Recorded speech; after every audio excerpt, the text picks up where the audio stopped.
Hey guys, my name is Nomalanga Mhlauli-Moses with SuccessfulBlackWoman.com. I'm here with my good friend Shaquita Graham with AtecoWeb.com. How are you doing today, Shaquita?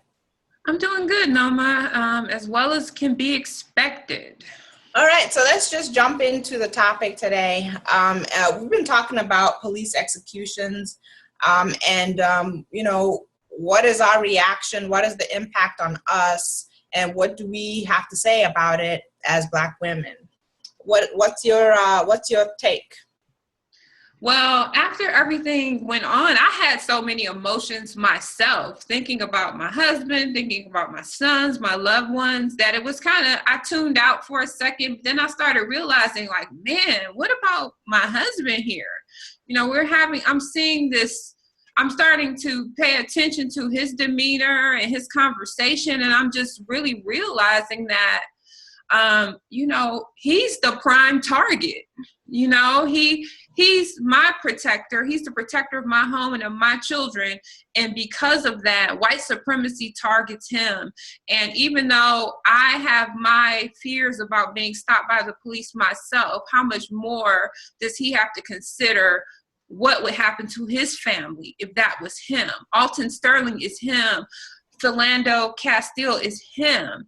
And I started to think about, man, what can I do to be supportive of him? And one thing I realized is that as a man, and this is just on any given day, but especially in this, men react to our a lot of times our emotions. If we get frantic, if we get have a lot of anxiety and fear, it prompts a protective response in them, in most men who are truly tapped into their manhood. So, I had to try to be cautious. One thing I did is try to be cautious about the way that I express my concerns and things to just be level-headed. Not to say that I'm on the pray and sing bandwagon, because I'm not on that at all. But, just to really kind of give thoughts to how he would be playing off my emotions. Absolutely. I'm glad you kind of shifted the conversation to us, because one of the things that I've been very, very mindful of is the words that are coming out of my mouth.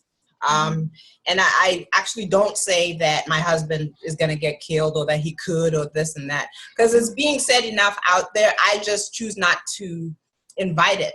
I just don't want that. I'm just very mindful of not saying that and not thinking it and just not inviting it. However, there's a reality that we have to face. Yeah. What came to my mind, and one of the things that I kind of alluded to when we were talking before the segment, was I know that what tends to happen with most things, if you were to use marriage, for instance, as an example, is the way that most marriages are threatened is that same thing of divide and conquer. So what happens is that if somebody wants to destroy you, essentially, they start to get you to destroy yourself. In other words, you then start having, conflict or what have you with your own partner. And I think we can take that analogy and make it broader.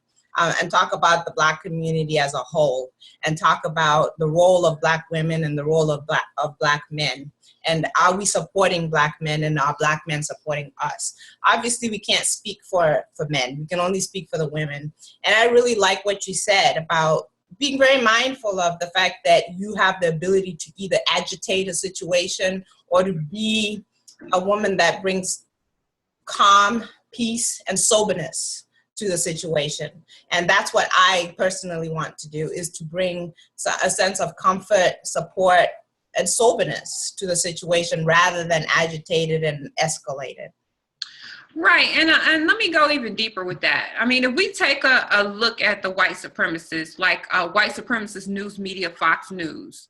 I mean, even after we just covered Miss Alabama, who's getting, she's getting reprimanded for her comments, but Fox News runs racist comments as a business on mainstream television all day. But take note of the Megyn Kellys and the Tomi Lahrens. They stand up for white supremacy. They give it a voice. They support it. They back it. And in our community, we're told, just like Miss Alabama's told, well, don't feel sorry about the Black men who were killed.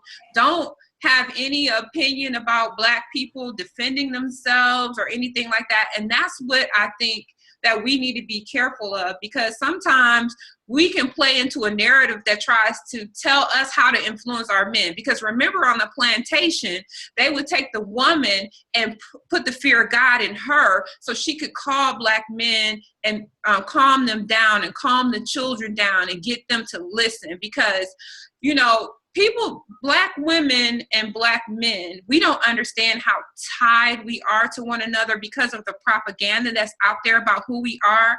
But if Black men call out to if Black women call out to Black men, they will answer us. They will stand up for us. They are our number one, and I say only, protector.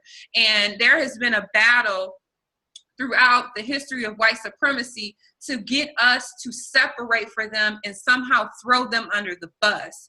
And so it's important to be on code. Megyn Kelly's gonna stay on code. I don't care what fact you hit her with, what video you hit her with.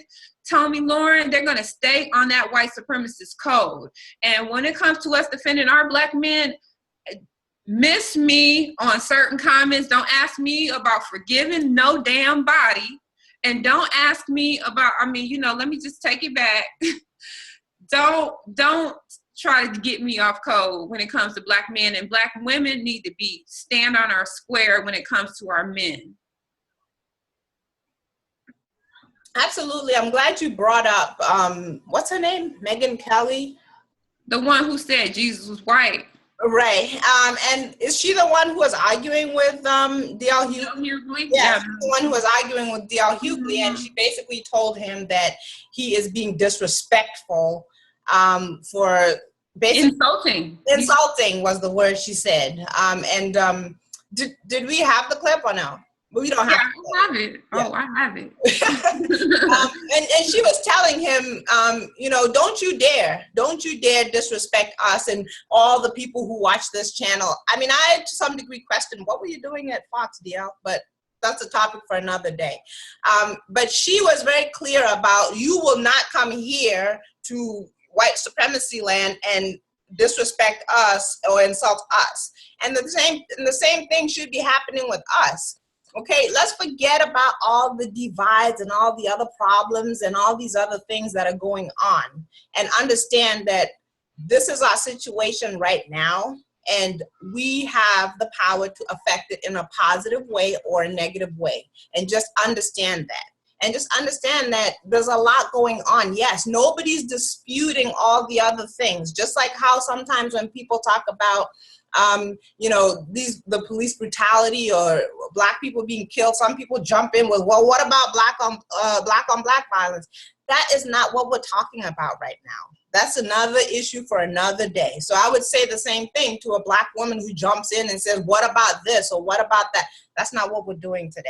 Okay, when you're under threat or under fire, you don't stop to address the thing that happened last week, last year, and in the last generation. You face your immediate threat, solve that, and then when we've calmed things down, then we can begin to address the other issues. And then, one of the things with me, because I have sons and a husband, is we have to, again, when you understand white supremacy, you are less confused about what is happening. That's why I encourage everybody, Neely Fuller, Frances Cress Welsing, all of these people have told us what to do and what we're dealing with. So many more voice people on this channel, whatever. So the bottom line is this.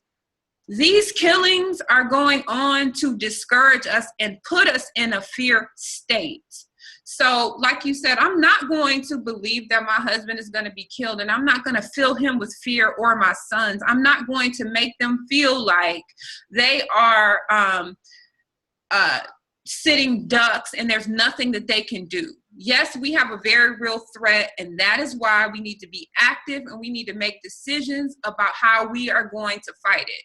It's no sitting here playing the victim game, and it's not about race. I want you to clearly understand who your enemy is, what their strategy is, and we are going to have a strategy. Because again, I always bring it back to the chess table. The white side moves, the black side moves. You always have a move that you can make. So, you know, I think that's one thing as Black women, we need to encourage our men that you are a man and you know what we need to do in the case of a wartime situation or whatever. I empower you to think about how we need to protect our family, and I support you. Let me know what I need to do. Right. You know, because men are problem solvers. They're thinking about solutions. Absolutely. You know, and to put it simply, it's just a matter of just saying, I have your back. It's just that simple. I have your back. You know, we have this thing going on, but you may have some things to worry about out there, but I'm not one of those things that you have to worry about in terms of the, you know, combativeness and the enemy and attacks and all these other things. I am one less thing that you have to worry about. In fact, I'm going to take it all the way to the other end of the spectrum and be the exact opposite of what you're facing. Okay? When they're threatening you and bringing you down, I'm lifting you up. When they're talking bad things about you and putting a mugshot of you on the news, I'm talking about the good things that I see in you. I'm putting up all the stories that I can find about good Black men and the good things that they're doing. So everything that happens that attacks him, I do the opposite. I know I've said this before and I keep saying it over and over again. Sometimes people take a person that's in a situation and use them. That won't be me. That's my commitment. It will not be me. That's my commitment. So my good friend Shaquita is frozen. So I'm just going to close us out and thank my friend Shaquita for joining me in this great conversation. I want to say thank you to you guys. Again, my name is Nomalanga Mhlauli-Moses with SuccessfulBlackWoman.com. And this was my good friend Shaquita Graham with AtecoWeb.com. Thank you for joining us, guys. Take care.